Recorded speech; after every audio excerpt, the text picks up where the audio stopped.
Mining విషయంలో ఇప్పుడు అసెంబ్లీలో ఒక పెద్ద చర్చ.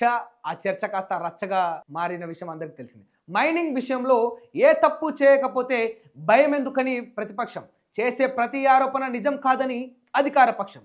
మరి అసలు నిజం ఏమిటి? మైనింగ్ స్కామ్ అంటే అసలు ఏంటి? పొంగులేటిపై ఆరోపణల వెనుక నిజమెంత? అసెంబ్లీలో అగ్గిరా చేసిన మైనింగ్ రచ్చ ఇప్పుడు మాట్లాడుకుందాం.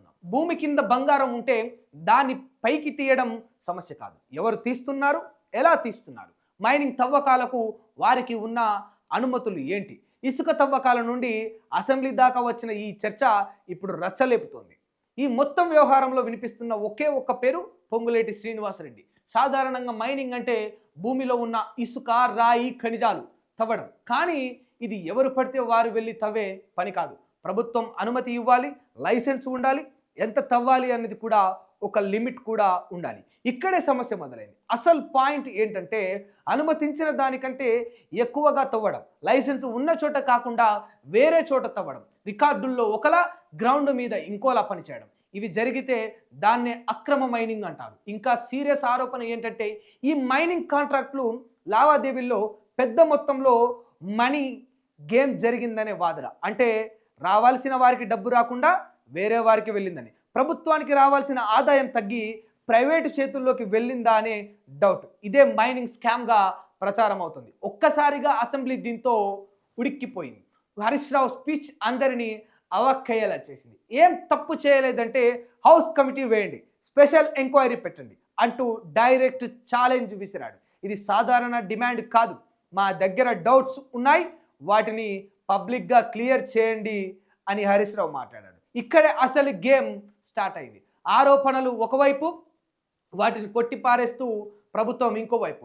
ప్రభుత్వం ఏమంటుంది? ఇవి రాజకీయ ఆరోపణే అని కొట్టిపారేస్తుంది. దీంతో పాటు 10 ఏళ్ల మీ పాలనపై హౌస్ కమిటీ వేస్తే అందరూ జైల్లోనే ఉంటారంటూ ముఖ్యమంత్రి కామెంట్స్ హౌస్ని మరింత హీట్ పెంచింది. మరి ఎవరి హౌస్ కమిటీ ఎంక్వైరీ మొదలవుతుంది? ఎంక్వైరీకి ఓకే చెప్తారా? ఇద్దరిపైన ఆరోపణలు ఉన్నాయి. మరి తప్పు ఎవరు చేశారు? ఎవరికి ఏం అన్యం పుణ్యం తెలీదా? లేక ఇద్దరూ కలిసి జనాలని బురిడి కొట్టిస్తున్నారు? ఒక్క విషయం మాత్రం పక్క, మైనింగ్ స్కామ్లు సాధారణంగా చిన్నవి కావు. ఎందుకంటే ఇందులో డబ్బు పెద్దది, నెట్వర్క్ పెద్దది, ప్రభావం కూడా చాలా పెద్దది. అందుకే ఇలాంటి ఆరోపణలు వస్తే ప్రజల్లో డౌట్స్ పెరగడం సహజం. కానీ ప్రతి ఆరోపణ నిజమవ్వాల్సిన అవసరం లేదు. అందుకే దర్యాప్తు చాలా ముఖ్యం. ఇప్పుడు క్వశ్చన్ క్లియర్గా ఉన్నాయి. అక్రమ మైనింగ్ నిజంగానే జరిగిందా? జరిగితే ఎవరి పాత్ర ఎంత?